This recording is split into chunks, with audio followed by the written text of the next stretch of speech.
everyone, welcome to another episode of the Fearless Youth Rotational Podcast. Today we have a very exciting new guest. He's from the organization Impulse Leadership. However, I'll just allow him to introduce himself and you can just start with your name. Yeah, so my name is Cartis Best. They call me the generational gap speaker because I connect generations together to be more effective leaders. So my job day to day is basically taking leadership capability that's in somebody and expounding it to be as fruitful as possible to leverage all their gifts. Okay, so tell me more about Impulse Leadership. What is the organization about? Yeah, so I am a motivational, inspirational, sometimes perspirational speaker. And one of the things that I kind of always wanted to be a part of is youth because it's an underutilized and underserved area of leadership. So under my speaking organization and the speaking events that I do, I have Impulse Leadership, and basically it's a conference that is geared towards high school students, which in the US, that's about 14 years old to 18 years old, to teach them those leadership capabilities and those definite key points of being a great leader to succeed in the world. We believe that if you learn and have a good foundation in leadership and know what to look for and build those skills early on your soccer teams, your baseball teams, your football teams, or whatever team that you're on, or even if it's a chess team, that you'll be able to be a better leader. And we're trying to build better leaders to lead society because that's the next generation. Yeah. And where are you based in the US? So we're based primarily in Cincinnati, Ohio. Um, and we do different events in Philadelphia, different events in Atlanta, but mainly Cincinnati area is our day-to-day work. Okay. And tell me more about your leadership style. What are some key principles that you tend to teach to these young people? So some of the key things that I teach is kind of like my best framework. And you got to build trust, you got to empower, you got to build a strong foundation, you got to build tenacity, and you got to build be that person that everybody wants to see lead and succeed, right? So I use my best framework to kind of like lead every organization. It doesn't matter if it's youth, it doesn't matter if it's the CEO of a Fortune 500 company, because I have conversations with these people, and these are the key things that I found were key in anybody's success. One of the things that I kind of hone on is being an adaptive leader and have the first principle leadership. And one of the things that I think is most important that is underutilized as young leaders is being able to build trust, have the resiliency of going through hard things and knowing it will pass. And then the other thing is being organized. I think in any instance, what I see the most is people struggle in with their jobs and their careers early on is because they don't have the key techniques to be as organized as possible. A lot of the leaders that we see, they're not the smartest people in the world. They're not the dumbest people in the world either, but they have a system in place that they can keep their thoughts organized. So they come off as professional and they come off as knowing a lot more than they do. Um, so yeah, that's some of the things I teach. And can you share some of the ways that you think someone could be more organized? Yeah, so I think one of the best ways is to find the buckets. When you find the buckets of whatever you need, because the buckets are going to be different for an engineer, the buckets are going to be different for a finance person, the buckets are going to be different for a leader of a nonprofit. But finding those buckets and like the tools that you use every day, you should have a bucket of hey, these are the tools that I use every day. This is how I should organize those. So I start by looking at the questions that I'm most likely asked and the questions that I'm not most likely asked. How can I organize it in a way, in a bucket, like even if you're doing tabs on your computer, how can I organize it in a way if somebody asks me that again, I can find it. So if I use something every day, I might say, okay, this is my career bucket. And I'll say, okay, these are the tools that I use. I had those. I don't have to look for it. I don't have to waste time. I go straight to that bucket, click on it. If it's something I don't use, I might use like once or twice a year. I might have it in kind of like whatever that task is kind of named. If it's like a technical thing, I would say a technical word for it, or like whatever that function is, or tools to help XYZ. E Even emails, you're Yeah. able to group your emails. And if you group your emails in, it will find similar emails and automatically put it in the bucket. So you know you don't have to search and sort through a lot of things. You can just find that bucket that you made on your email and then go after it. And what this does is it helps clear out the clutter. So think about your house or wherever you live, your room or whatever. You know where to find things, and it's so much easier than everything everywhere, right? So like if you can, you know you're going to your closet for clothes. You know you go into your bathroom for getting washed. You know you're going to your kitchen for food. So it's the same type of thing. I think most people just don't think about it because it's not on. So like we have to bring some of those principles that we use at home into whatever we're doing outside. Yeah, I understand. And also you do have a degree in electrical engineering, right?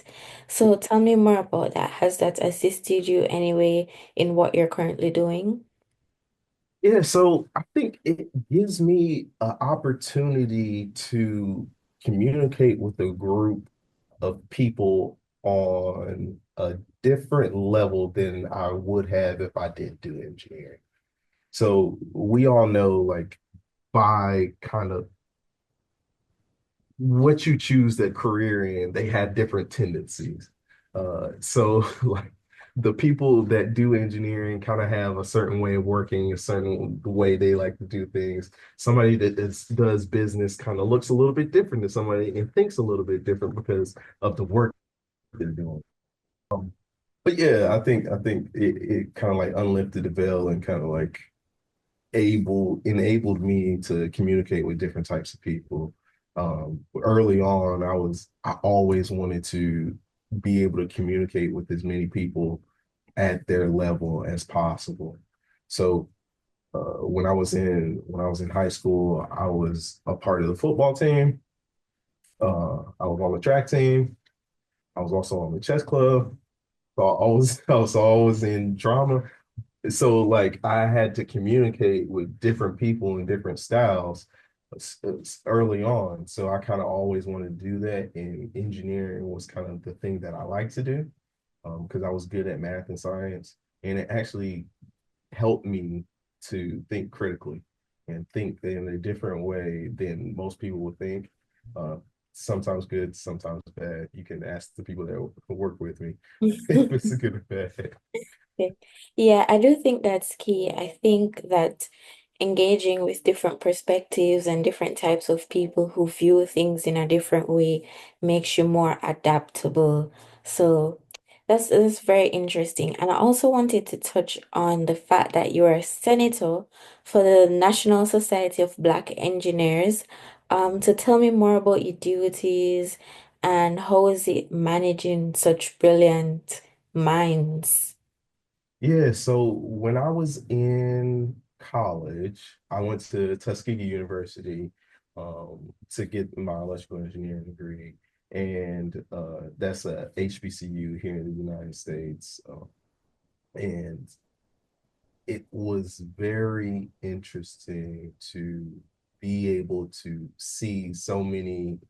like-minded people in one area as far as at Tuskegee, as far as like being a historically black college and university in the States, and being in kind of like a subgroup of that, which is the National Society of Black Engineers, NSBE, and being able to vote on the things that were going to come to pass in that organization, right? So I was representing Tuskegee University when I was the senator for NSBE. And after that, I got so many experiences when I worked with Lockheed Martin.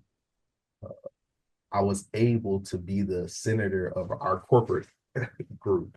So we had a National Society of Black Engineers corporate NSBE team. So across the United States, we had different groups and we had a board and like regional directors and all those things. And I actually served on the national level as the senator. So basically, in that capacity, I was able to like go to the NSBE events, kind of work on what were you looking for from NSBE as a whole, in those sort of things. So basically, I wasn't doing anything to change anyway. I was basically representative of our groups. So if that was at Tuskegee, I was like, hey, we need to vote on XYZ. So how do y'all feel about it? And the communication piece is very important.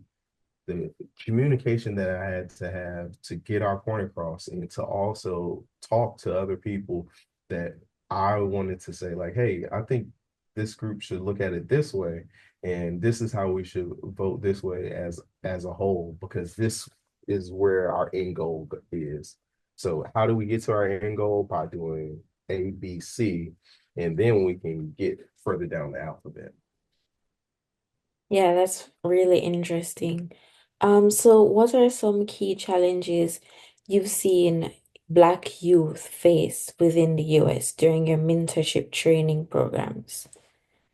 Yeah, I think the imposter syndrome and the internet is very prevalent. I think almost around the world. I feel like it's I it's almost getting ridiculous of how easy it is to access things that we shouldn't. Mhm. But also it's a mindset change of what what should we be asking for and what should we be filling ourselves with, right? So I think one of the most prevalent things is the imposter syndrome, and also looking at social media and not understanding what it really is, because a lot of people are looking at social media as if it's a reality, Yeah. and it's not reality. It's short highlights. Like your attention span is very low nowadays, and everything is like 13 seconds, 10 seconds, or anything like that. So these are highlights of the 365 days that they've been living, and they you don't know how they're going home. They show you only what they want to show you. And I think that's scary that people don't know the grind, they don't know the effort that it takes to do some of these things, Yeah. and that they're falling in a hole, honestly. So I think that's the scary part, and I'm going to do everything that I can to kind of shape and mold and kind of give the understanding of the full picture. Yeah, I always tend to say that social media isn't reality because what's on social media is what persons want you to think or Right. what, like you are just putting a very small aspect of your entire day, your entire life onto social media. We're only showing you the good. Most times persons don't tend to show the bad, right? So yeah, it's quite unfortunate, but I mean, we're in the digital age and it's just the reality. It's just for us to learn how to overcome certain things or learn to use social media without comparing or judging. Yeah. But yeah, so tell me more about your training programs. Like how are persons who are interested how can they sign up? How can they be a part of what you're doing? So they can sign up at cartisbest.com. They can sign up on our social media platforms on at Impulse Leadership or at cartisbest.com. We have a lot of different mentorship programs. We have a area that there's a forum that you can share, kind of like stories, ask questions, and our community will go back and kind of respond to those and say like, hey, this is how I would deal with this, or this is how I dealt with this. Um, there's a lot of different things. Also, there is going to be a book coming out. So that's going to be a very inspirational kind of book of teaching you kind of the keys to emotional intelligence and how to use that in your everyday life so you can communicate and respond accurately to the people that you're around or leading or just leading up. So yeah, so you can find that at cartispress.com or you can find that on all social media platforms, uh, Impulse Leadership. And if persons in the UK who are watching this want to reach out to you for mentorship, anything in particular, is that something that you'd be willing to? Are there any services provided for the UK or something along those lines? Yeah, so like I'm excited about being in the UK. I love to travel, so I'm actually going to be speaking in Ethiopia this summer. So like I love to get out and travel worldwide and help with leadership. The people in the UK or wherever you are in the world, you can still reach out to me on my website. Just kind of like how we're having this conversation now. Yeah. I'll be happy to talk to any and everyone about how they could be better leaders, know the next step, knowing how to mentor, how to find mentors, or anything like that. Just reach out to me through my website. And one of the things that I can do as well is a group call. So, like, if you and five of your friends or you and your organization wants to have a conversation with me or ask questions or let me be on a panel or something like that to inspire and to drive your organization to maximum growth, I'm more than free to have those conversations. So just reach out. Yeah, that sounds very interesting. So just two more questions before we wrap this up. What kind of advice would you give to aspiring entrepreneurs just like you? Yeah. So I would give the advice of the grind doesn't stop and what is your why and don't give up so easy.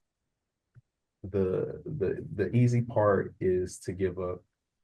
When I say the grind doesn't stop, it literally does not stop. And until you have systems in place, you have nothing. So like it, this is personal. So um like if you don't have systems in place, you have nothing. So build systems, the grind doesn't stop. Um the the things that you have to do are going to be tough. So build tough skin, build resiliency. Don't read the comments, just make the action. Because if people aren't paying you to do what you do, you don't need to take their advice. Yeah. If they're not willing to pay you, they're they they don't have any advice that's needed. If they say they have a problem, I think that's the other thing as well is understanding the problem. A lot of people go into entrepreneurship and they go into it because it's a product that they like, and that's okay and that should be your start. But what is your why and what is the real problem? A lot of people go into it and say like, oh yeah, this will be a great product, everybody would love it, and then they go into it and nobody's asking for it though. Mhm. So start with a product that everybody's asking for. Survey your audience to see, hey, is this something that I would want to use? and get that real-time opinion. And then you can pivot and then you can try different other things like to kind of riff off of what you get back in response. But at least now you know, hey, this is a pain point. This is what I would pay for right now. And then that kind of gets the ball rolling. And then once you get that word of mouth and you get all these other things, you will be able to kind of like steer people's direction. Like, oh, they did great on this project. They solved this problem. So let me let me try this other thing that they have. That might also be helpful because that's about optimization. So I would say understand the problem. The resiliency is key in the grind of the style. Okay. And the final question for you is how do you measure success? Oh, how do I personally measure success? Or Yeah, personally. okay, yeah, Success is relative. yeah. Success is relative, right? So how I measure success is not by anybody else's metric. How I measure success is by my own metric. And that metric is, did I try as hard as I could to do as much as I could with the time that I had? Because I started looking at life a little differently. And when I started looking at life a little differently, I'm going to tell you why I kind of reframed my thinking. The reason is I started looking at my life as I am working for my future self. And when I started looking at me working for my future self, of who do I want to be with my maximum potential. So if I know my maximum potential is being the president of the United States, let's just put that out there. I don't want to be the president of the United States, but let's just say it's a lofty goal, right? Or like if I know that's my goal, is it realistic? Do I have the things in place to get me there? Like there's building blocks that you have to take in anything that you're trying to strive for in life. So you have to know the path to get there. And when you know the path to get there, like, oh, okay, I did this, I did that, I did that. So I'm stepping up there. If I decide I don't want to take one of those building blocks, you have to say, like, oh, okay, maybe I can't get there, but I can get here. So, like, life is about building your life in steps. So, if you're willing to take the steps to get where you want to go, you can do it. But if you don't, you got to understand with yourself, like, hey, I made the choice that I didn't want to go as far as I wanted to go. So, did I try as hard as I can to be the best that I can tomorrow? Is the success that I consider. And if I don't, I have to be okay with that because that's the decision I made. Nobody else made it. So Thank you so much. This was such an insightful conversation. I actually learned so much in the past few minutes. And I will be taking some of those leadership principles that you mentioned earlier about adaptability and organization and resilience, and even how you measure success, because I've never heard that perspective before.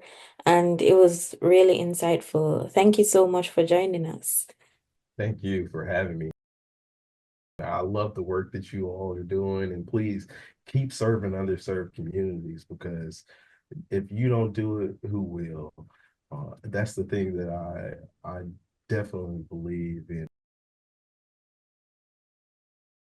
If there's a chance that we can partner with my organization and maybe even partner with your organization of saying like, hey, we have this program that we're putting together to put all of our kids through to make them better leaders to go to university or to go to